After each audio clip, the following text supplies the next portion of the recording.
Hi everyone, welcome to episode 2 of Football and Finance with Nash and Joe. We've got 3 topics for you this week to kind of talk you through. One is around the independent football regulator that's meant to be coming in towards the early spring of next year, that's been quite active in the newspaper. Another is about Nottingham Forest and their points deduction, so off the back of kind of the Premier League profitability and sustainability kind of regulations.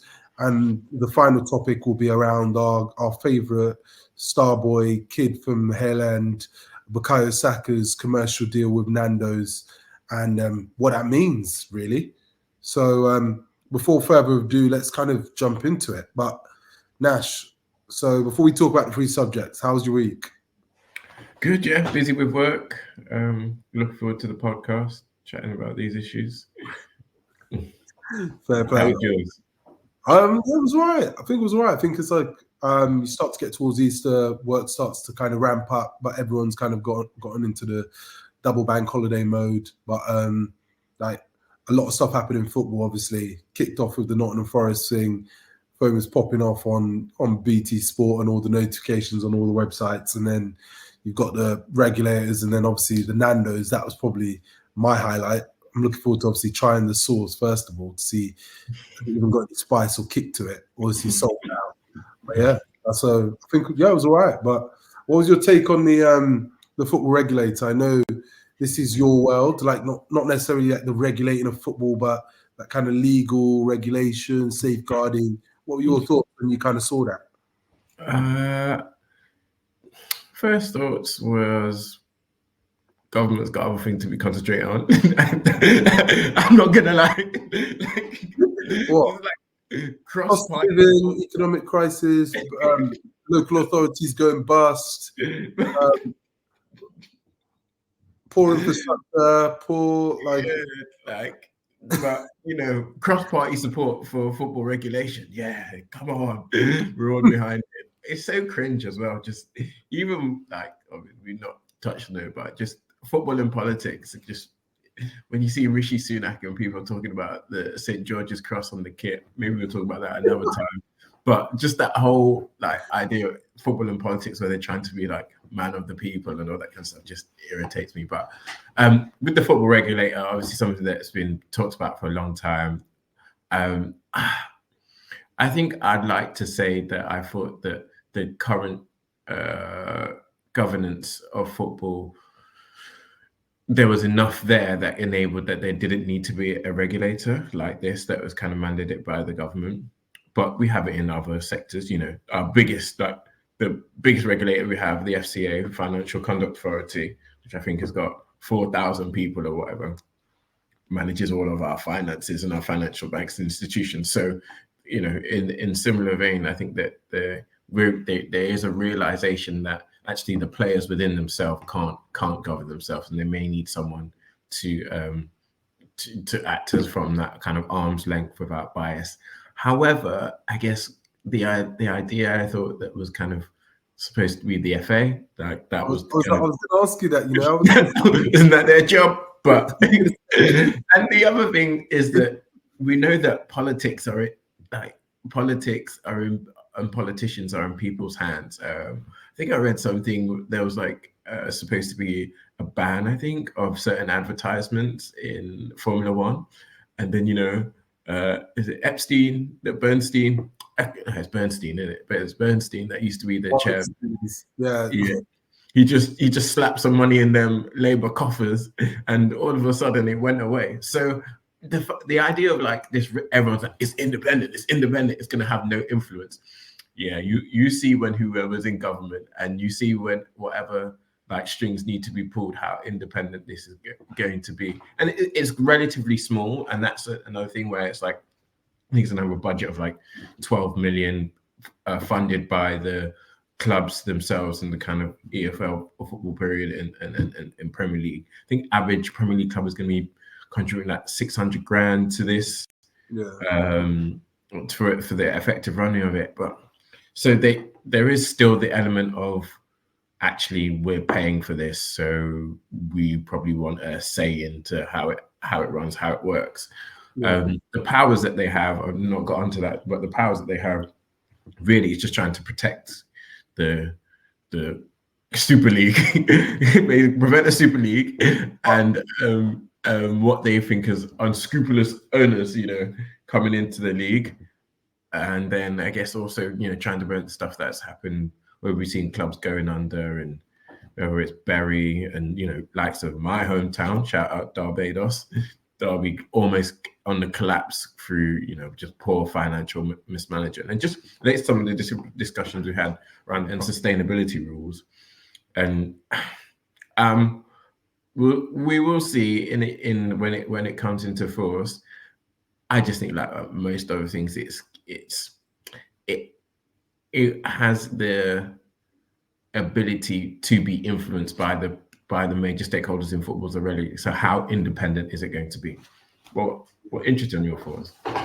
Well, so I think like I had a similar thing to you. So something that you said at the top, where it was like my first question was, then what's the role of the FA? Like that was literally it, because I was like, we both worked at the FA. I kind of thought the FA's role was to be the national governing body of English football across all levels, the professional all the way down the pyramid into the kind of National Football League. So my first question is, what is their role? And my second question is, having worked in football and worked in finance, I always question the effectiveness to a certain degree of regulators more broadly, more generally. So you talked about the whole idea of the FCA.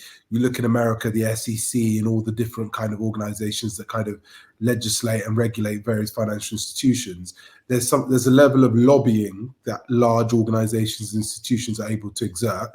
And there's also this kind of thing of how effective is it going to be in delivering or meeting any of its mandates? So, for example, you talked about that thing around ensuring the European Super League doesn't come to pass. But when you kind of like unpick it, right, the biggest challenge to the European Super League, in my opinion, and I'm not sure whether you agree or others agree, is around the idea of it being a closed shot competition where there were no relegations and there were no promotions. So therefore it was deemed as in not meritocratic. And it was basically like a fixed competition where everybody was exiled. I'd be interested to see the perception of the European Super League if it ever were to be retabled, and some of the features within it have been revised. So, for example, I know when they recreated the proposition, there were discussions about promotions and relegations, etc. Then, if that's the case, how does the independent regulator kind of fit in that space? Because they're focusing more on the competition being what they're calling as a closed shop competition that kind of destroys England's football heritage and isn't sustainable for domestic leagues. But if they find a way to integrate it, does it become more palatable? That's the first question. And then the kind of second question around like financial sustainability, right? And the checking the sources of potential owners' revenue and their ability to kind of sustain and maintain those clubs.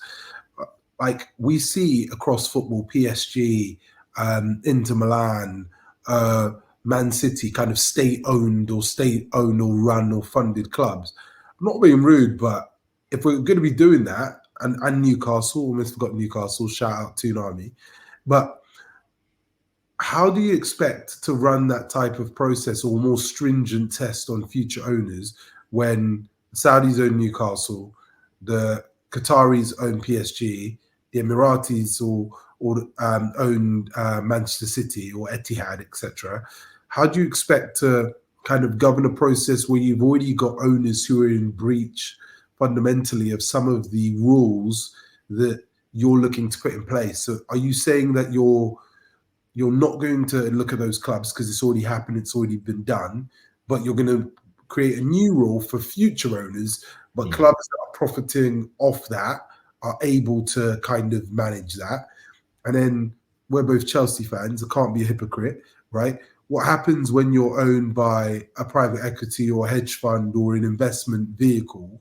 What does that mean in terms of who is the person they're running these tests on?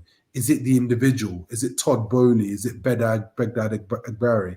Like, who are you running the tests on? Because if they're just front men, right? The guys who are just the face of these organizations, right? They may come up clean, but the organization may not. So I think there's a lot of questions in there that I feel that both the government, like you said, because they don't want to focus on the key stuff, and various other stakeholders are oversimplifying in terms of saying, oh, like we get a regulator in here, solves all our problems, etc. Yeah, to me, it feels a little bit gimmicky from politicians to kind of jump on the everyday man. Everybody loves football, and the reason why it's not been opposed by the opposition is because they don't want to look like they're not the party of the people. So they kind of got checkmated into it, maybe realizing, and potentially if you read the polls, they're going to be one holding the bag of this football regulator as well. So when it goes wrong, oh, maybe I shouldn't say that. If it goes wrong, they'll be. I can just see it now in like 2 years' time. It's like we need stronger powers. Like it needs more. It's going to have the ability to find. I think individuals going to have the ability to find clubs. It's going to have and I think it's around 10% of their revenue as well. So it's not small change. Like some of these, they're making big money, but I just don't think that it's well thought through in terms of like, so just imagine the political power some of these owners already have. This is like, so I'm sure you might have seen like the FIFA documentary and how, I think, what's his name? So the president or prime minister of France, enters a meeting with the current PSG owners, the Qataris, and then nothing is said, nothing is kind of agreed, or nothing that happens. But the next week later, PSG is bought. Somehow there's like 50 fighter jets that are sold to the Qataris from France. Like it's all like I'm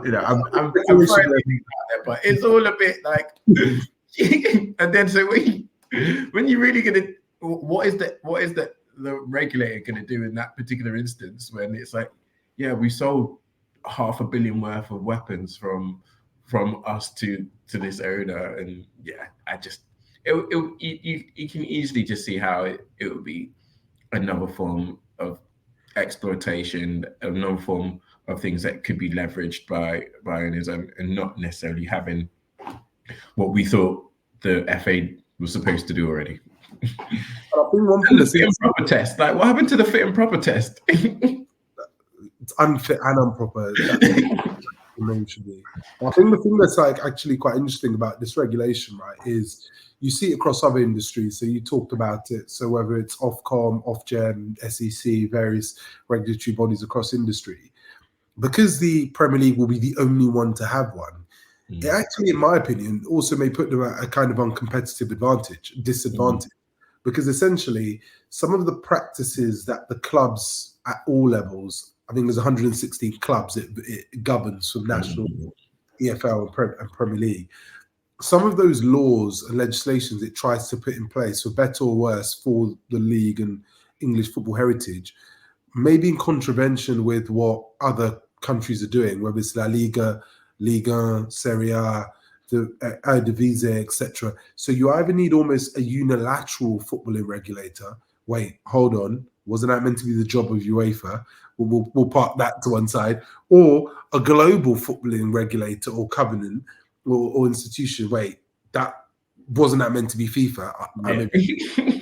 Right? Otherwise, you're going to get in a position where Man City, Liverpool aren't able to do something that Atletico, Real Madrid and Barca are. So you almost create a system that's inequitable. But I know they say that the advantage that the Premier League has from La Liga in terms of just its sheer size is huge. I think it's to the tune of like 2 to 3 billion. So the Premier League is about 2 to 3 billion plus, bigger than the next closest rival. And maybe they believe that regulation and over-regulation within the Premier League, even if it were to come into force, may erode that, but not sufficiently enough to make the league uncompetitive and destabilize it. But it's just something to be aware of when you just have that regulatory differentiation between jurisdictions and countries. It just leaves opportunities for clubs to do something in one place that others can't. And we haven't even gotten to the topic of what happens in the multi-club system. Like Man City own multiple clubs, Chelsea own multiple clubs. All the top teams have bought teams in Belgium, Spanish satellite clubs. So will people just use the satellite clubs as a way to evade whatever things they're doing now? Yeah, we funny when one like was it FC Melbourne buys £100 million player, and then lends him to Man City, and you're like, well, do something then. Man City only have to pay 25% of his wages. Yeah. The thing is, we joke, but like, I mean, that is an added level of complexity. I think there's the danger of regulation, and especially in football, is it assumes that there's a level of parity and consistency of all clubs. So even, and I think one of the best things I ever saw was a comment by the CEO of the EFL, where he said that even within the Premier League, there's leagues within leagues. There's almost a differentiation that exists between them. That means that like you will still have a level of inconsistency in terms of the application and the approach to any of the regulations that apply differently to I hate using that word, a top club within the Premier League, because the Premier League is meant to be the top league, and a Luton Town. Yeah.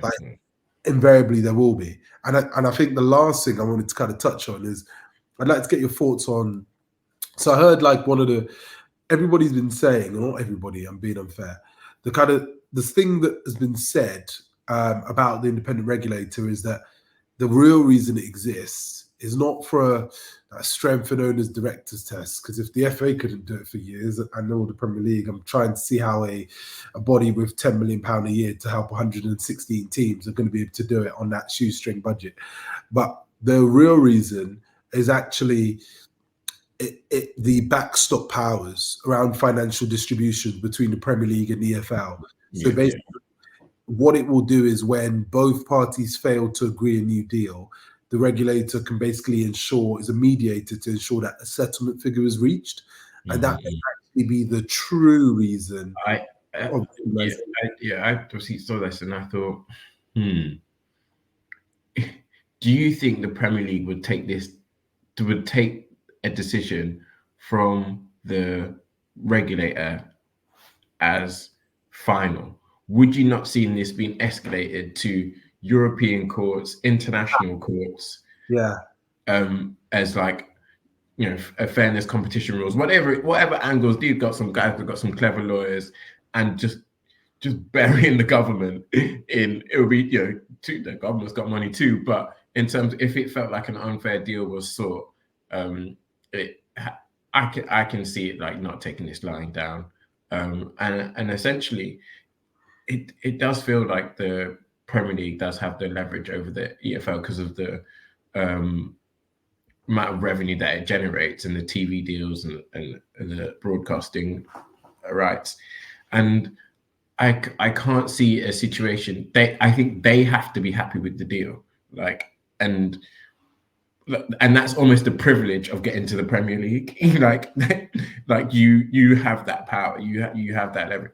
So I can't see that backstop being used where it's not challenged if it's seen as unfavorable to the Premier League. If it's seen as unfavorable to the AFL, then right, nobody cares, whatever. Just take your money and shut up, go away. Do you know what I mean? Like, this is what you get. This is what you're given. So that's where the backstop powers again. Like, potentially, I think they're still at loggerheads on this new deal, and what it looks like.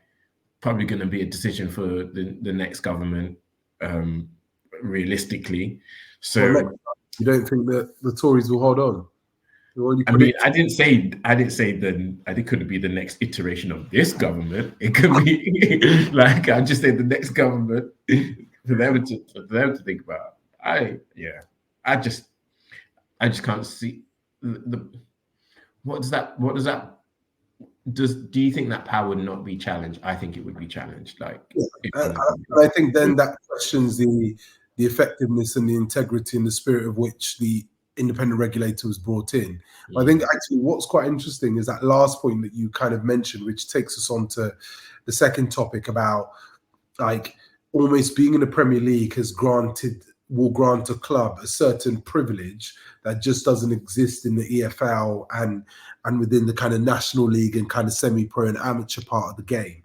And I think when you said that statement, what kind of resonated in my head was the comment Richard Masters, the CEO of the Premier League, said at one of the commission where he was kind of sat in front at a political hearing with senior civil servants to answer to certain questions, where he kind of said the rules are for everyone, not just small clubs. And it was interesting. And I think that small club statement or that terminology was something that was kind of, they asked him to explain what he meant by small clubs. And I think what that showed me is that there's a recognition that the PFL, the PL, the EFL, and the National League are basically, they're three different entities. Of course they are, but they're three different levels. But then even within the Premier League, you've still got small clubs and big clubs, which then takes us to our Nottingham Forest. Like, are they a small club? So people are saying Man City 115 breaches, Chelsea still haven't revealed their accounts, looking at minus 90 to 100 million. Hold tight, we'll get rid of Brozier and we'll get rid of Gallagher. But the only clubs that have been fined for PSR, I think there's 8 clubs, apparently 6 to 8 clubs that are at risk. Only 2 clubs have been fined, and according to Richard Masters, those 2 clubs are small clubs. And Man City and Chelsea are still living to fight another day. So, what are your thoughts on like Nottingham Forest and the 4-point deduction? Do you think the small club syndrome is what got them the points, or do you just think they were so bait that they were just splashing around buying players? It was the league, they were on a Football Manager madness.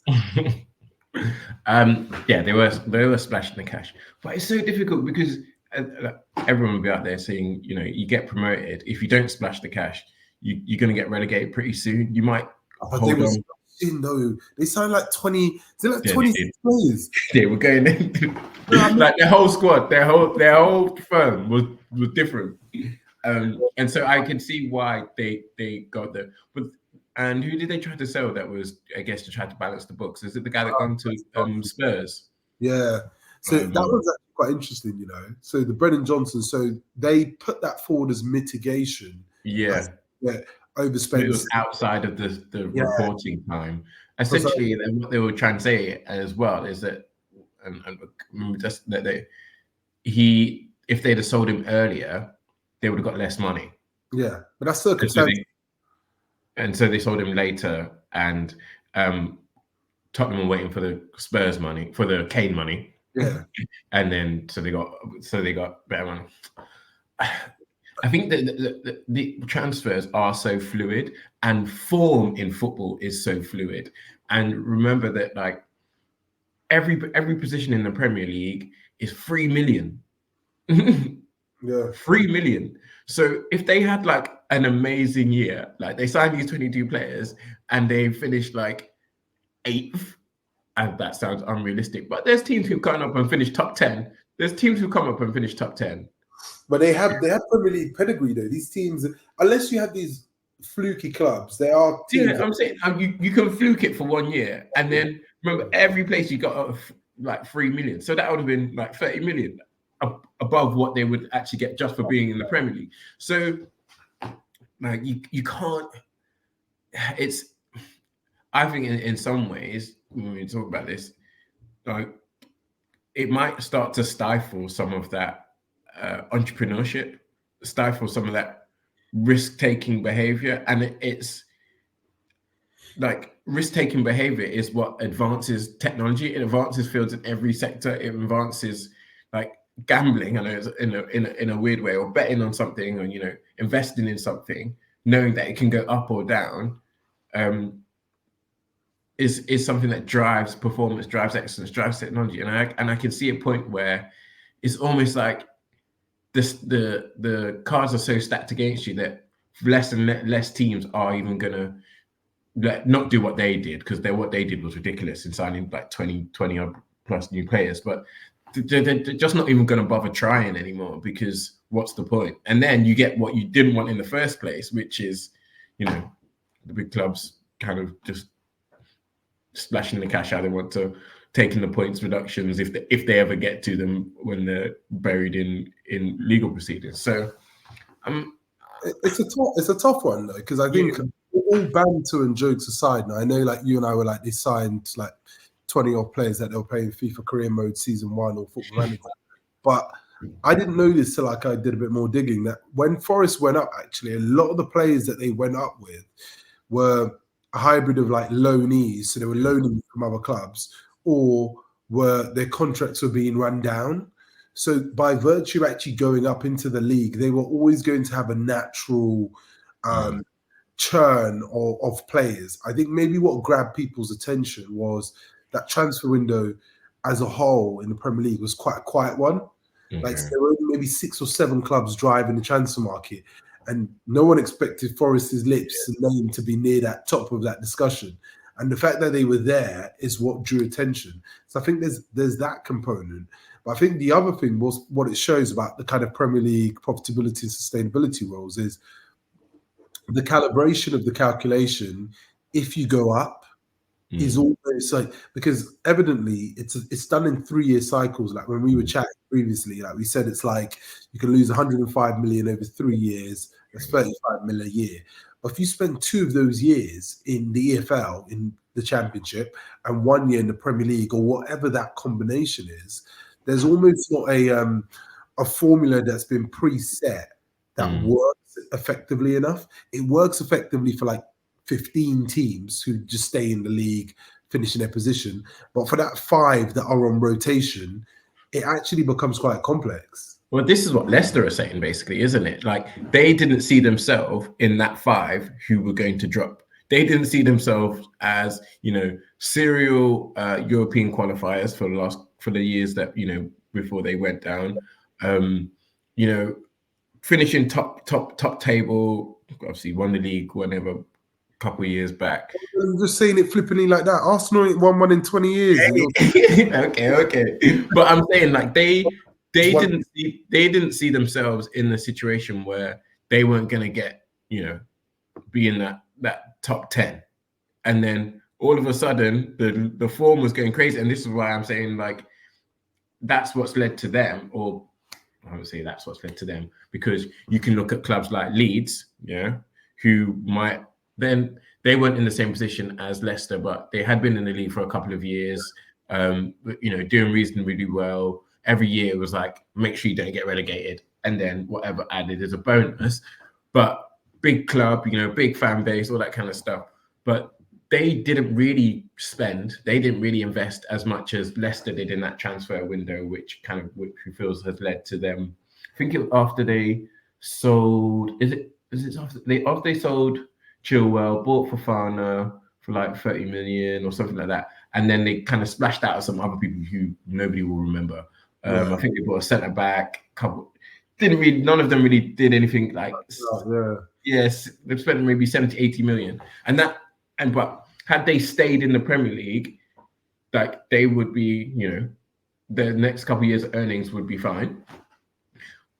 And now that they're in the Championship, what they're upset about is like, okay, we're now still being judged on Premier League rules, but we've been in the Championship for the last year, and now we're also going to get fined on the EFL rules. So which one is it? Is it the Premier League rules, or is it the EFL rules? And they're also like, it feels like they're being stifled, they're being constrained, they're being penalized for trying to kind of innovate, some would say. Like, I know that might sound like a bit of a stretch, but in terms of like innovate and make sure that they were still in the Premier League rather than just face their fate like Leeds did. And people will say, well, that's cheating. They're not cheating, but that's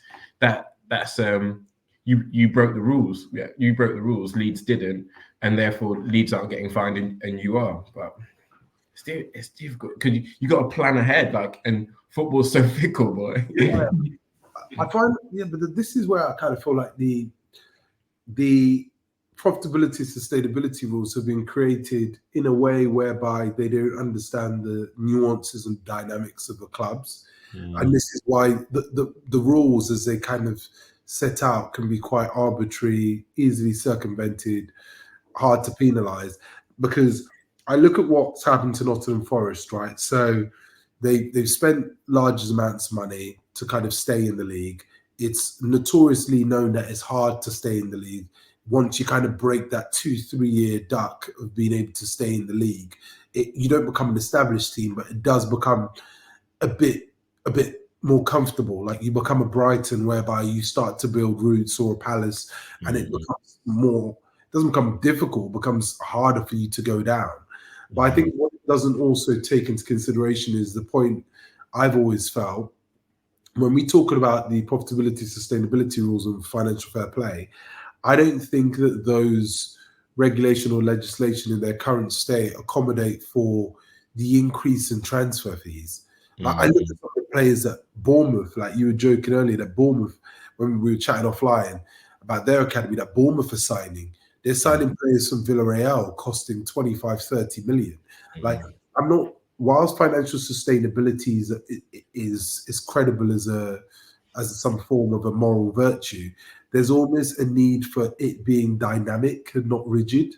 Like that they probably do review that 105 million. I doubt that. They hire smart people, they've got intelligent people.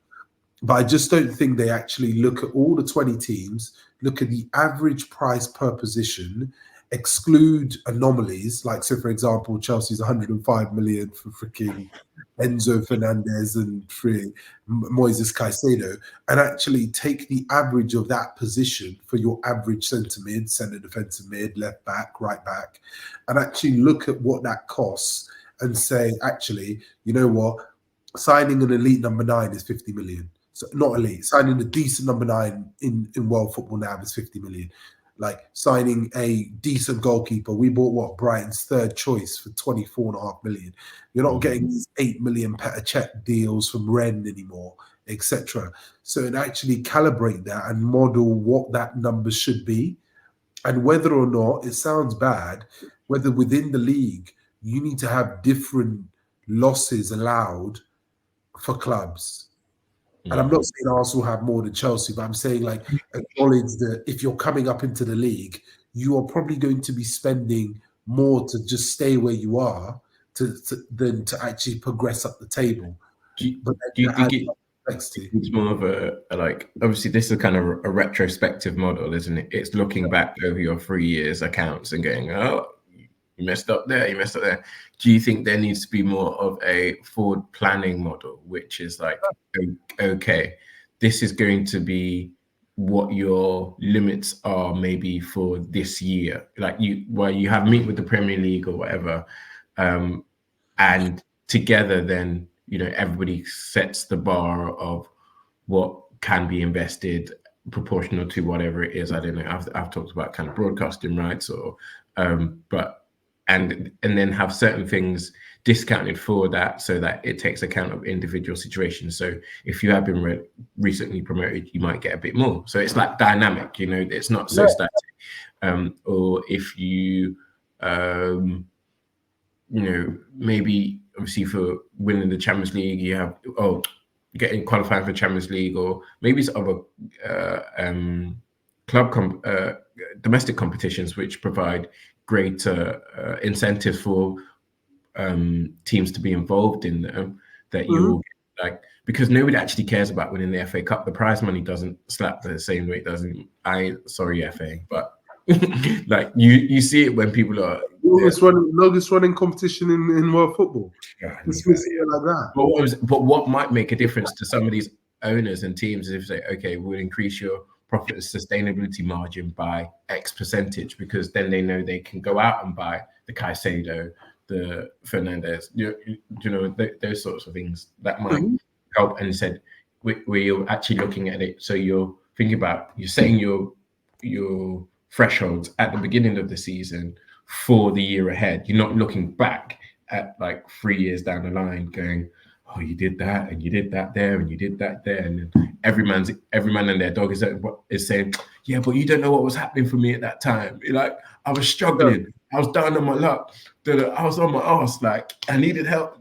And that's basically the excuses that people are coming up with now, isn't it? It's like, I was in a bad way. I needed to do this. Like, and if I didn't do this, I would have been finished. So, whereas it kind of becomes a more kind of collaborative partnership way of doing it if you're looking forward together and saying, this is what we're going to agree over this particular season. Don't know the feasibility of that. I'm just throwing out ideas because it seems like everyone's getting their obviously the Premier League wants to make sure that they don't have another situation of like, you know, potentially all these things being resolved outside of the season and people getting fined and all that kind of stuff and points being rejected.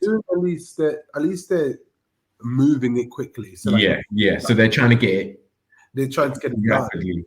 I think the challenge is without that forward planning and thinking about where football is going, where transfers are going. What do you expect clubs to do? And it almost creates a process where, like you use the word innovation, like it almost creates a scenario in which clubs will find creative ways like to circumnavigate or to legitimately avoid falling foul of any of the kind of the laws that exist to kind of govern them. And I think also like when you look at it this way, right, let's just take transfers. So January, right, Crystal Palace signed that midfielder from Blackburn, Adam Wharton, for I think he's 19, for like 18 million to rise to 22 mil, right? So midfielders that are championship level are costing 20 million pounds. Like, I'm not saying top level midfielder. I don't follow the championship excessively to know how good Adam Wharton is, or sure the football managers will tell me he was a wonder kid in FM24 or whatever. But the point is, like, with that in mind, if 22 million, and I think that there's multiple dynamics, and this is where I feel all the things work against each other and demonstrate the fragmented nature of regulation and governance of English football at the top level, at least. Because if you think about it, right, there's that homegrown status, right? A homegrown train, you have to have a certain amount, etc., within your squad composition. But if you're Nottingham Forest and you're like, hold on, I'm going to sign this midfielder, he's 22 mil, he's 19 years old, only played championship football, but I can go to France and I can go to Reims and Lorient and sign 2 players for 10 and 9 million each and still have change in my back pocket, right? Both of them are not homegrown, counts against us on the Formula model. But then that's 2 transfers. That's 20 million pounds. But if I could have signed 3 players domestically within the UK at a reasonable price, there's almost that British tax of a British player that invariably drives, if you're Nottingham Forest, look at all the 20 players they signed. How many of them are British? That I can't tell you the composition off the top of my head, but I do know that that number was quite low. And I think that ultimately will drive how they do their business based on what they can afford. And I think the kind of final part to kind of touch on is this whole idea of like Nottingham Forest got 4 points, Everton got 10, reduced to 6, etc. What will that final number be? Because I guess the appeals process, I wouldn't be surprised if that 4 doesn't become 2. And if you start to chisel off numbers off the fines, the credibility goes down. So if we just take the Everton case, right, they've managed to knock 40% off their penalty. I know they've got a second one brewing in the oven. That's a separate fine. So one could be like, that's why they gave them the discount. But they knocked 40% off. So if we're looking at Forest's got 4. If they knock 40% off, that's nearly 2 points, right? So it's just a 2 fine. Plus, they actually got a bit of credit. I think they saved 2 points because they cooperated. One argument could actually be, and I hate to state the obvious, don't admit it, don't cooperate. Because look at Chelsea, Man City, no fine. Because basically coming forward gets you 10 points reduced to 6. Forward incorporating gets you 4 points. Not coming forward. I guess what they're saying, it should be 6, isn't it? Like from the Everton case, the baseline is going to be a 6 point, and they'll work it up and down from there, whether you acted egregiously or whether there's mitigating factors based on that. So where I think the perception is people like Chelsea and Man City have done it egregiously. I don't know, that's the perception, and they Speculation. haven't, but they haven't admitted it. And these men are still going around like nothing's happened. So And even when I look at some of the sanctions, right? So I was actually really interested. No one really talks about the sanctions. Everyone's just talking about the points deductions, right? So the sanctions are apparently an unlimited fine, which is like, oh, come on, that will never happen. You will never fine a Manchester City, Manchester United, Chelsea 100 million. It'll be like 12 or 10 million or something maximum, if they even get that. Suspending the club from playing in matches for a period that they think is fitting, they can't because that affects the league. So like if you suspend Chelsea and they're suddenly, you could affect the relegation, you could affect the league winning, you could affect the Champions League places. So they can't really, those fixtures have to be played. And if you give the opposing team the victories, you're gonna get sued by all these other clubs. the other clubs that played them. You don't know if Chelsea were gonna, if Arsenal were going to beat Chelsea at Stamford Bridge, or if Burnley were going to go to Stamford Bridge and win. So giving Burnley those 3 points has affected the league. Deducting points scored, they're already doing that, but they're coming back. The ordering that the Premier League orders a match, ordering that a Premier League match be replayed. Can you really, how many have we had? We've only ever had the Bournemouth Luton, which I think he had a heart attack, or he had a heart tremor. So and the teams agreed to that, it's the same argument as giving the points to someone else, where you're ordering the matches to be replayed. You'd be like, well, I want my match replayed because I lost, or you know what? Why would you not?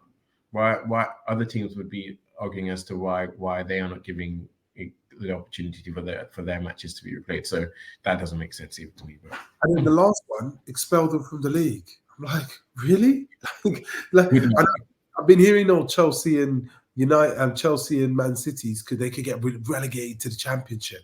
Like, really? Like, let's play that scenario out. Like, let's humor people, right? Because that's actually happened before in another sport. You know, I'm a rugby man in terms of playing, following international club nonsense. But like, that happened to Saracens, right? They got caught for different financial irregularities. They actually got relegated in the process. They came straight back up. And if anything, they hammered every side using like their top players as sparingly as possible. Or I know Mark Toji and some of the guys played a bit more. And also some of the teams they played actually said that from a safeguarding perspective that it was dangerous because you get popped by these units. It's true because you're thinking about it. Like, you're telling me Haaland goes away to play Burton Albion and doesn't score 6. I guess what my immediate comparison when you said that was the kind of Juve, and obviously Juve was the kind of match fixing element to it. And Rangers. It did feel as though like their leagues kind of disappeared. Do you know what I mean? Like at that time when Juve was gone, it was like, I'm not watching Italian football. This is dead. Like, and it kind of led to a somewhat of a decline of the league. Not that they shouldn't have received that punishment. I'm just saying a natural repercussion of that is that people may not be interested anymore. And this may lead us onto like the conversations around Saka. But in my head, we talked about top clubs, but even in top clubs, there's another tier. And people who are in the marketing business, in the sponsorship business, they know. And I'm sorry, Chelsea, I don't think we quite make the cut, but Man United, Bayern Munich, PSG, Barcelona, Real Madrid, these like almost brands in themselves. And it does. I know Man United are not successful. Man City and Liverpool may hate on it, but you just don't have the like that brand presence globally. I'm not talking about in your ends. I'm talking globally. Yeah, that these clubs have. So just imagine if it was going to be like a Man United or sort of thing. Like I can't see like how then the product has changed. What people will want has changed, and you're ultimately shooting yourself in the foot. And this also goes back to the football regulation argument from before, which is that a lot of these clubs are bigger than the FA, and that's why the FA doesn't have any teeth, and obviously the Premier League. And that's why, again, like the regulator, like a lot of them are bigger. Your chest. No, I'm just, and this applies in the business world as well. You know, when you see these, you see it with banks, like the whole banking system basically went bust, and they were just all doing mad stuff, and it was like, oh, this is too big to fail. Shit, like we need to make sure that we, you know, bail them out, make sure that all these things continue to be institutions.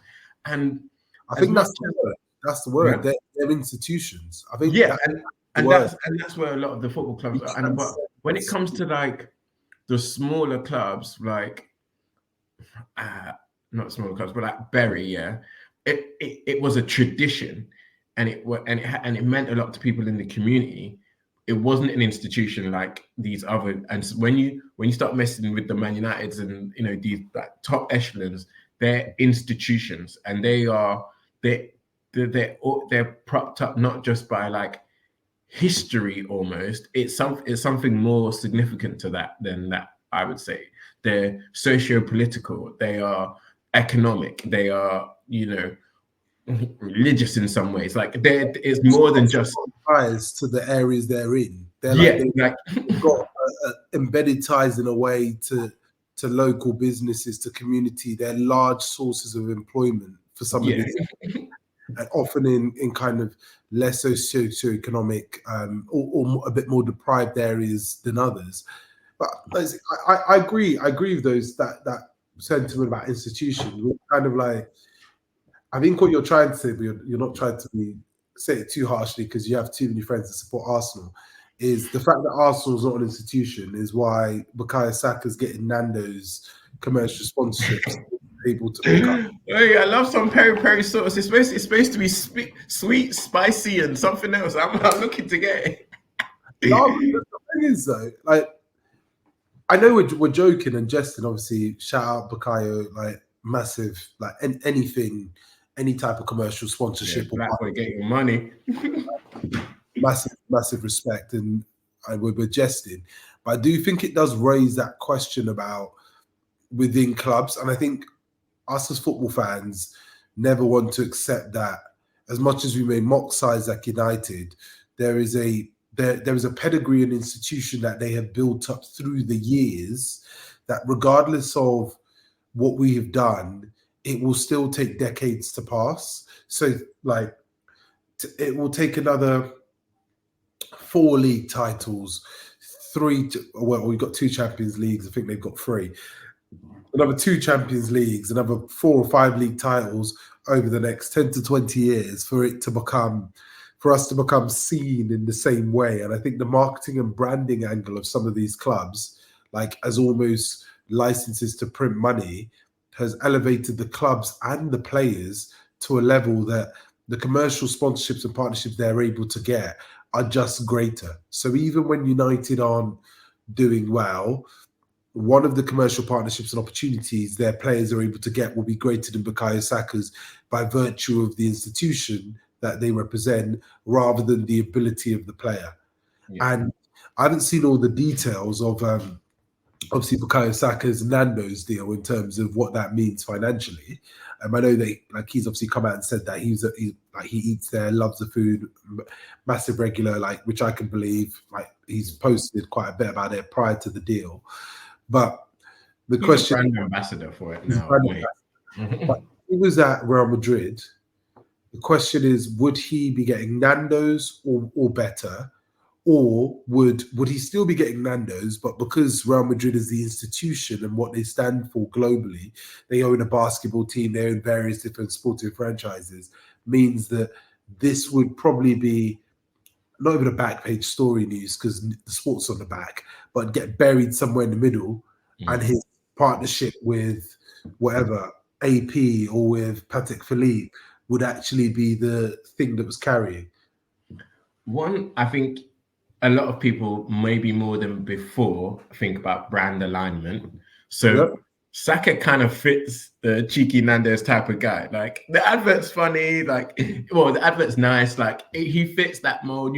You could see him if he wasn't Bukayo Saka going to Nando's. Do you know what I mean? So I feel like there's a certain element of brand alignment. Now, if I seen him in a Hublot, I'd be like, Saka, bro, like I do. I'm not saying like he doesn't expect like luxury items, but I just think that maybe he's got the kind of sweet boy kind of look. He's not giving like, I don't know, movie star Ryan Gosling, that kind of perfume brand. Like it would be weird for me if I saw him in a Dior advert selling perfume, because he just seems like cheeky chappy, fun loving person, family orientated. That he doesn't really fit like the David Beckham heyday when he was doing like he had the Posh Spice Girlfriend who was high fashion, and they just kind of represented that whole real luxury brand. The point I take about your clubs, but I also think we need to think about is like sometimes these clubs will have sponsorship deals which are in direct conflict with a deal that you want to go with. So they'll be like, no, or you need to like, or there'll be some compensation that's agreed between you and the club. So say, like for instance, I don't know, I'm trying to think of a food place. What it's really, a food is a difficult one, but a high-end restaurant, if you're thinking, I don't know, Nobu or something like that, and the Real Madrid was sponsored by Nobu, then would you let your player Saka then be out there sponsoring Nando's? I guess the thing is, it's like, are they so far apart that you wouldn't care, or is there an element of there's a kind of a brand clash there? And I think that, and is it watering down the brand? And I think for Saka, for Arsenal, I don't think that like it kind of waters down their brand in particular. Like Nando's are quite famous in the UK. Like it's fine. It's not something that's people are going to look down upon. Like No, but do you think that, I don't want to name brands that people are going to look down upon, but no, I don't think you're right. I think it's not one that people look down on. I think the question is more like on a serious note, because obviously that I've yet to see any document or any email or any article that talks about the financials behind the deal. It just talks about him being an ambassador and it being a limited edition source. So who knows if it's limited as in 6 months. I think Jadon Sancho had a deal with Nando's too, or something like that. Oh, I didn't even know. Yeah, I think. But the thing that kind of grabs me more is like, is this a reflection of the current commercial opportunities that are available out there? So, for example, like you saw, I don't know if you saw, I think it was like the women, the Women Football Awards of 2024. Like, I think their lead sponsor was like the global payments partner, Klarna, right? Obviously, the women's game is on the up and up, etc. For them to get an organization like Klarna is absolutely amazing in terms of when you look at where women's football has come from, right? But if you were to see Klarna associated with other more established offerings and brands, not saying the women's football is not established, I'm saying more is in, obviously the leagues have been going for a long time, but there's been a period of time where the leagues have blown up and have reached a certain level and audience whereby they are now being given the plaudits they deserved much longer into the past. But for them to get like a Klarna or to feature on the FIFA game or EAFC, etc., those are like massive strides, right? I kind of feel for football and for maybe Bukayo Saka, is the Nando's, as much as it's obviously a cheeky partnership, ambassador, etc., is that a reflection of just the fact that the commercial offerings just aren't there in the way that they used to be, like you and I have chatted about, or they are there, or the personalities aren't large enough that to carry them, that the brands want them to carry them like they did in the past? I don't know. So they are there, and this probably isn't. Maybe he has a like I think is he sponsored by New Balance? It's probably main sponsorship probably through New Balance, isn't it? He's got a big deal.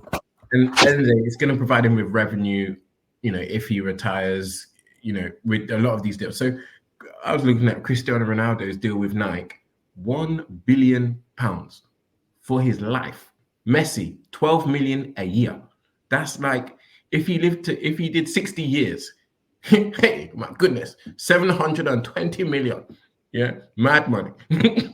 So the sponsorship deals, I think there is money out there.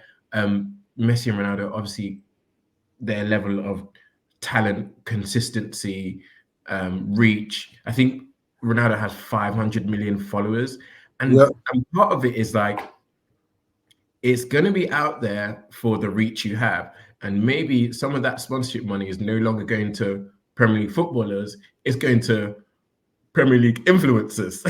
And who's got that kind of influencer vibe? Who's got that influencer ability? It's not everyone's not built for it. Like you see some people, they're stiff on camera. They're always gonna be stiff. They ain't got nothing good to say.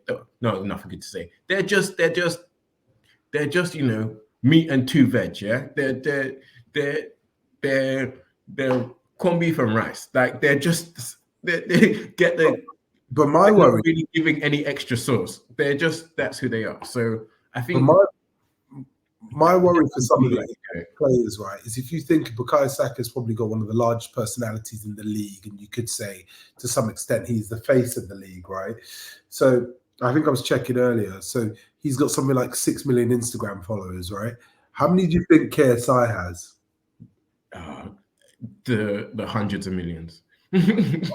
No, on YouTube, yeah, but he's actually got double, so he's got like 12 million followers. Okay, on Instagram. Yeah, he's got obviously quite a lot on YouTube. And Logan Paul has double KSI, so 27 million, over double. And my point is this then goes to the point of what I was trying to say, where it's a mixture of, I think it's a mixture of the institution of which the club pays for, where you always get that kind of residual effect of being at the club, right? Your talent, which clearly when you look at Bukayo Saka's unquestionable, your personality, whereby like I'm thinking about it, he's got 6 million followers, he's played in the Premier League for 4 or 5 years as a starter, etc. They're YouTubers with more followings than him. And when you think about marketing and branding and reach, like his reach is clearly not. And maybe he doesn't want to do it, and that's fine. His reach isn't at that level to warrant some of those larger opportunities. I think that's the thing. I think and it's like, okay, yes, his reach is great when he's playing Premier League football games and they're beamed across the world. But at that time, he's not really repping your brand. Whereas like influencers, when they're posting stuff, they are constantly pushing out your brand. Do you know make sense? Like at that time when they're doing their work, your brand is present. When the only brand that is present when Bukayo Saka is doing his work is the kit sponsors, which you don't have any control of, and his boots, which a lot of these players sign 5, 10, 15-year deals with their respective boot manufacturers and companies. So there's not really the space for Bukayo Saka to talk about his branding when he's banging in a hat trick against Forest or whatever. Do you remember when what was the other Arsenal player that had the Paddy Power? What was his name now? He had the Paddy Power boxers, and he got fined by the FA. Do you remember? Reading chat. Who was that? Oh, you know who it is. I'm sure it was Paddy Power, and he got fined by the FA. I can't even remember. I'm trying to see if I can Google that, but. Oh, I've just found it. Wow, you're going proper 15 years in the past. That's Nicholas Bentner. Yes, Bentner. Bentner. And there's no instances for that to happen, where you're like doing what you're excited at, what you're doing, which is where your brand most likely wants to be with and partner with you. I think the way I was kind of thinking about it is more the kind of the brands coming to you because they can see you carrying the brand. And I guess one of the things that kind of surprised me is like for such a big personality, and maybe it's symptomatic of where our league has come to, and this is where we have this is why we have the Premier League PSR. We've got the regulators coming up. Like the league isn't. I don't want to say it isn't as exciting because obviously it is. Like Super Sunday, the clubs, the fixtures, they're amazing. They only get better. But maybe the answer is the league isn't what it used to be in terms of the quality of the top level players in world football, in the abundance that it used to have. Like if you were to say top and they 12, don't play for Man United. Like Cristiano Ronaldo, Man United, David Beckham, Man United. Like they're the guys who got it from before. yeah, and Thierry Henry and all these. Yeah. Maybe we have a lot of like top level players who on their day are elite, right? I know people say Rodri, but the holding midfield role is not sexy. It doesn't generate that buzz from marketing and branding. But we don't None have of the Man City players, apart from Grealish, I think, have any Haaland. real brand presence. Yeah, okay, cool. Like, I can see that. And Grealish, he's bench warming. I don't know if he's injured, but Pep don't ramp to take you out the game. He'll just switch it up on you in no time. And because of that, as a brand, you have to think, is this person actually a superstar? Because he's actually part of a team where things are shuffled around really easily, so you're not getting that consistent exposure, and that's why I don't really, like you said. I think what we're seeing, I don't think there's superstars. There aren't any like those mega, like Haaland is just a ruthless hitman. But I mean, as in he himself just loves ball. He's not about the extras. Okay, he'll do a bit of stuff here. He'll get his boot deal, but he's just like a machine focused on ball. There aren't those people where their name transcends. Where they always say like one player that has one name, where they're like LeBron, Jordan, Kobe, Ronaldo, Messi, Mbappe. Yes. You don't need to say the first name when people are like, which one? Like, and I know obviously Saka's one name, Haaland's one name, and so is Salah. But they are one-named players, but they don't have that one name where it's like you're almost on that level of like obviously like superstardom and fandom on your reach.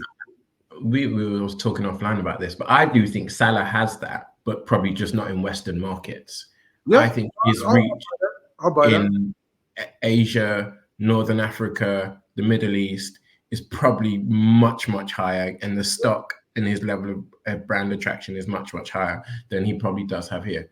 I ain't gonna go into the reasons why, but it begins with But that was like a nice that's like a nice last bit to finish on, because I think the thing I was just kind of like obviously happy for a person growing their brand and stuff, but I just started to think growing up, or maybe I've become that person growing up where I'm comparing what we grew up with too much to what we have now, and maybe the Lundberg's Calvin Klein today's Nando's.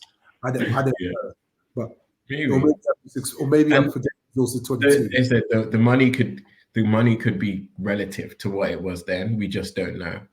True. Where these brands are more likely to recognize kind of the value of them, and it's not just the luxury brands who are doing it anymore. As I said, I think Ronaldo's got shampoo.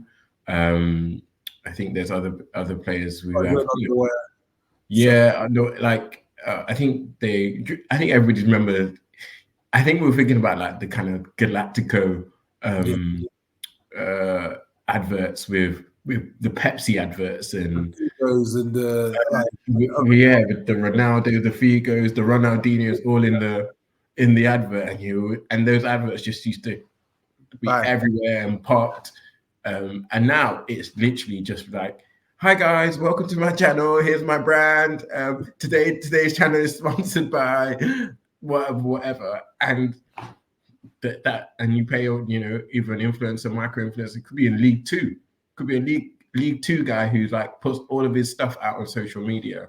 Has like this family life that people love. Got a bit of bands, like that kind of Jack the Lad type, and he gets more money from sponsorship than he'll ever get in his playing career. So that's true. But we're happy for Bakaya, Starboy. We wanted him to get his bag, and I'll be trying to enjoy a Nando's with the Saka sauce. I wonder if the sauce will actually pop, whether it's for the masses or the few. Because if it's one of those ketchup level spice or extra hot, so to probably hit the place up, and then we'll know. But thanks everyone, obviously, for listening.